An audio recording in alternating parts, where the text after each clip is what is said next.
Welcome back to our Southern Conference kickoff show, getting ready for what we think is going to be an exciting fall season in 21. And I think Chris Hatcher and the Samford Bulldogs are going to be one of those teams we're talking about a lot and talking about at the top of the standings a lot. And your offenses have always been dynamic in your half a dozen years guiding the Bulldogs. And I think in the spring, the defense now is starting to catch up. You made some changes in the staff. It looks like it's starting to take for you on that side. I'm glad you noticed. I really felt like we made tremendous strides from game one versus East Tennessee State all the way to our Mercer game, the season finale. We had an entirely different defensive staff come in. They came in, had to sit out a season. We go through an unprecedented spring year. And then I think the biggest thing was, we're an up-tempo offense. That means we have to play more people, do more rotations on the defensive side of the ball. And it took us a little while to get to playing complementary football. And then about midway through the spring, we figured that out and had two huge wins, one on the road versus Citadel, one versus Mercer there at the latter part of the season. I'm really pleased. I think our defense is going to be something to be reckoned with. And if we can keep the offensive production like it is with a new revamped defense, we could have a chance to make some noise this season. And just again, you look at some of the closing stats in the spring season, you won 4 games, you had some close losses. It just seems like, sometimes it's hard to get over the hump, but you led the league in forced turnovers with 18, and that's great getting the ball back for your offense. And also you were first and third down defense, and that's really a huge stat I think often gets overlooked. Well, we put a high premium on that defensively. We just got to get better first and second down and put it all together. But I've really been pleased. Nick Benedetto has done a great job. Our players believe in him. It's a very simple scheme that we run. But most importantly, our players believe in it, and it showed at the latter part. And we've had a good summer, so hopefully that'll equate to a great fall. Nathan East comes back at linebacker. Tremarcus Cheeks is a guy who's made some plays for you at linebacker. You've got a good safety back, and Chris Edmonds. Seems like you've got a core of guys among 10 starters returning you can really trust on that side of the ball. I do, and these guys, they're the super seniors. It seems like they've been at Samford the same amount of time that I've been there.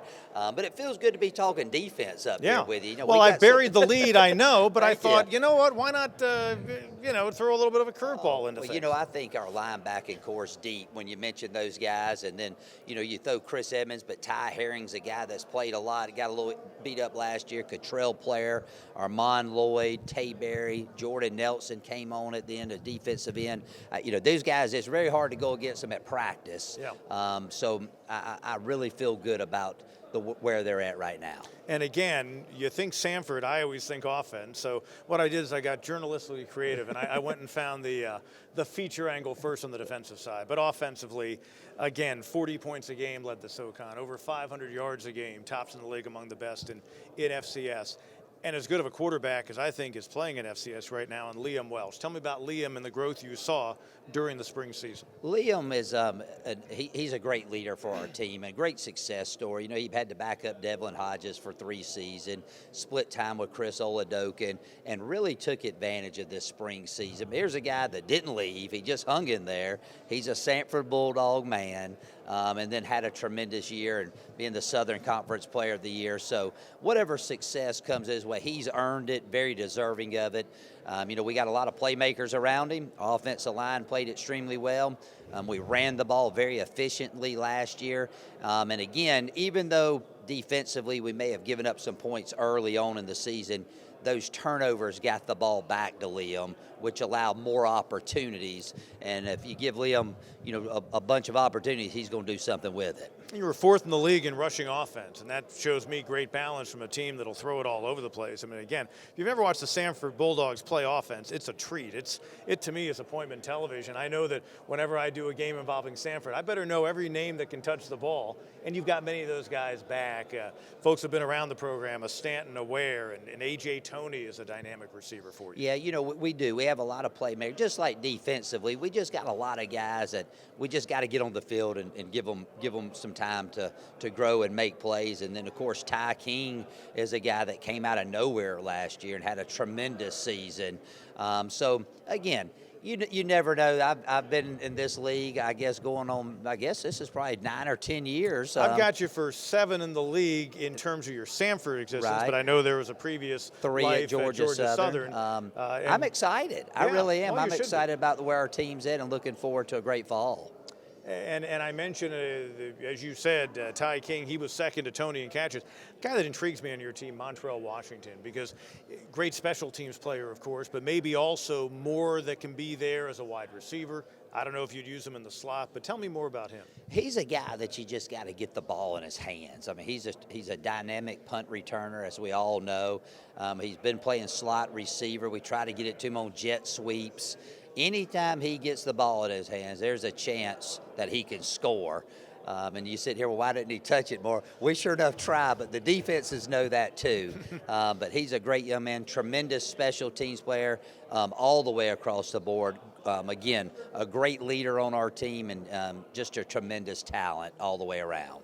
2021, you had 4 games decided by 7 points, and again, a few of those didn't end up the way you wanted to. A couple of years ago, and you and I talked about this last year, it's really an amazing stat. You lost a game scoring 58 points. You won a game allowing 55 points. Based on the things we've talked about with the defensive improvement that was clear last year, and maybe the ability not only to score a bunch, but maybe manage the game better with the experience at quarterback, do you sense that maybe you can kind of dictate the pace, develop your brand in these games maybe as much as you have in your time there? Well, I think so, and I think that our team's really bought into our style of attack and play for 60 minutes, and it showed there at the last couple games. At the last 2 are any indication, we're headed down the right path. But last season we got beaten 3 games that we held 14-point leads in, and squandered those late down the stretch, and so I think we're going to be we have older players. I think experience will kick in for our guys. But last year was last year. This is a brand new season. Everybody, be more full strength. So, as you know, this league is very equal in terms of talent. And it always comes down to 1 or 2 plays each game. 1 or 2 games every year decides who wins the championship. So I know better than anybody. I've been 1 game out many, many times, and hopefully this year we can get over the hump. I mean, it is a league with very few blowouts. You just don't. In many respects, it might remind you of the NFL. You watch a lot of NFL games. They come down to 1 or 2 plays.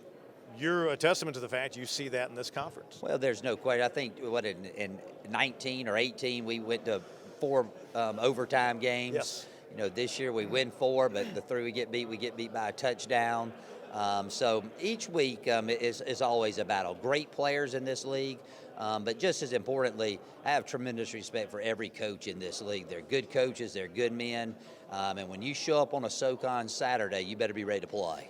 How much has it helped you recruiting your quarterback position, but for that matter, your receiver position, that you can say, had a guy named Hodges, 4-year starter for me. You saw him play in the NFL. I don't know what the scouts are telling you, but I see a guy in Welch who certainly is going to get the attention and probably has some eyeballs on him. But this run of quarterbacks you've had, it's got to be nothing but a huge plus for you to go out on the trail with. I think, part of it's luck. Of course, I inherited Duck Hodges, so I can't take credit for getting him there. You can say he was in my program, and look what we did with him. Well, he was left-handed when I got there, and I made him start throwing right-handed. But Liam's done a fine job, and I really think if he has a nice season, he'll have a chance to be an NFL player, or at least a free agent. But our style of offense is conducive, to getting the ball in space to people who know how to score points, and so I think our staff's done a good job of recruiting to that.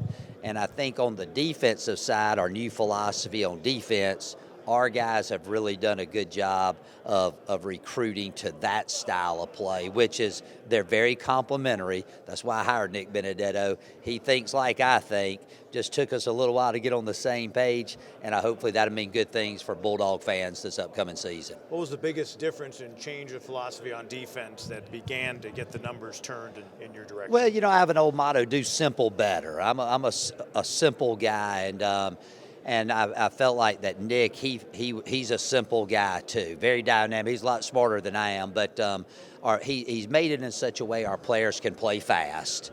That's how we attempt to approach our offensive scheme. And now I think we're just in more sync with one another, and I think that's the reason you saw such improvement from East Tennessee State to Mercer in 7 ball games in this unprecedented spring season. And a final thought on Liam Welsh, and maybe you saw it out of Duck when he was getting toward the end of his career and started to hear about NFL scouts. Did you maybe see a certain mindset in Liam, and do you expect to see that even going into the fall season of not only am I trying to win every game I take a snap for at Samford, but I really do need to continue to polish up for the evaluation for the next level? No, I don't see that as a problem. A competitor, he's trying to win each and every game. I mean, they got healthy fear of their job, just like we all do.